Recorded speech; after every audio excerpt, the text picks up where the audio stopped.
Il y a une rumeur qui circule selon laquelle on aurait du mal à financer le crédit d'impôt compétitivité, peut-être qu'on aura du mal à augmenter le taux de TVA, et peut-être qu'il faudra, d'ici le mois de janvier, trouver une autre formule pour arriver à donner de l'oxygène aux entreprises. Écoutez, non, pas du tout. Je découvre cette rumeur au moment où vous l'exprimez.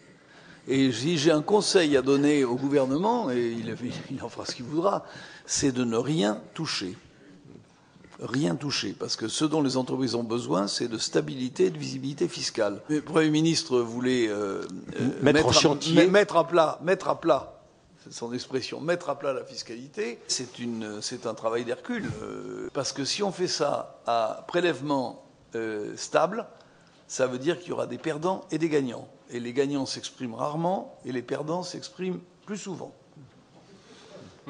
Et donc je pense que c'est un sacré pari que de mettre à plat la fiscalité. On sait très bien que notre système fiscal est à bout de souffle.